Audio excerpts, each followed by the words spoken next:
হাতে আর মাত্র 3টে দিন বাকি।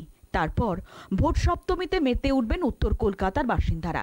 দিন যত এগিয়ে আসছে প্রচারের উত্তাপ ততই বাড়ছে।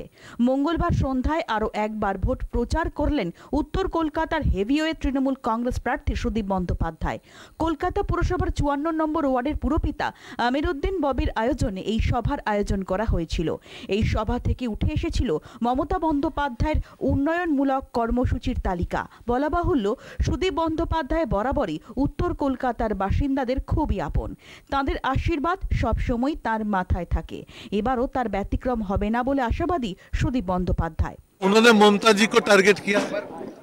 वो सोचते हैं कि ममता जी रहे तो उनका ये जो चाहे वो करना, ये रास्ता में प्रतिबंधकता करते हैं। तो ममता को हटाओ। कोलकाता में आके रोड शो भी करते हैं, एक हफ्ता में 2 बार करके कोलकाता बंगाल आते हैं, तो कुछ फायदा नहीं होगा। बीजेपी 2 संख्या में बंगाल में 2 अंक में नहीं पहुंचेंगे। They will not reach in double digit. সেটা আমি যেটা বলি, দিদি আমাদের মুখ্যমন্ত্রী 2011-তে এসেছিলেন। উনি একটা বলেছে, বদল চায়, বদলা চায় না, মানুষ শান্তিতে রয়েছে। পশ্চিমবাংলা কোনো একটা সিপিএম লোক বলতে পারবে না যে উৎপাত হয়েছে।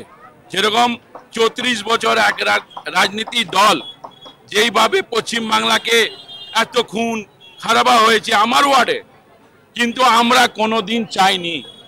সেই জন্য মমতা ব্যানার্জি বলেছিলেন আমরা বদল চাই, ডেভেলপমেন্ট চাই। মুখ্যমন্ত্রী যেটা বলেন সেটা করেন। এবার আপনারা দেখবেন 2021-এ মমতা ব্যানার্জি বলেছিলেন দুয়ারে সরকার আমরা আনবো, উনি এনেছেন। পাবলিক ভোট দিতে যায়, পাবলিক অফিস যাবে না। পাবলিক ভোট দিতে প্রত্যেক 5 বছরের মধ্যে 3 বার ভোট দেয়, কিন্তু পাবলিক কোথাও যেতে হবে না। যখন আমরা ভোট চাইতে আসি, মানুষের কাছে দুয়ারে সরকার করা হয়েছে। আপনার কন্যাশ্রী, লক্ষ্মী ভান্ডার, রূপশ্রী, কত প্রকল্প রয়েছে। মমতা ব্যানার্জি আমাদের পশ্চিমবাংলার ঘরে ঘরের মধ্যে মানুষকে এই পরিষেবাটা দিতে পেরেছেন। আজকে মানুষ জবাব দেবে এই ডেভেলপমেন্টে। 2021-এ বলেছিল মোদী সরকার আপকি বার 200 পার। মানুষ পশ্চিমবাংলা ডেভেলপমেন্টে উন্নয়নের জন্য মানুষ মমতা ব্যানার্জিকে 217 সিট দিল। এর আগে 11-তে 187 ছিল। তাহলে ভোটটা প্রমাণটা বেড়ে গেল। মানুষ উন্নয়ন চায়। মানুষ এই রাজনীতি হিন্দু মুসলিম বলে রাজনীতি চায় না। মানুষ কাজ চায়, মানুষ চাকরি চায়, মানুষ পরিষেবা চায়। গ্যাসের দাম 400 টাকা দিয়ে 1200 টাকা দরকার নেই।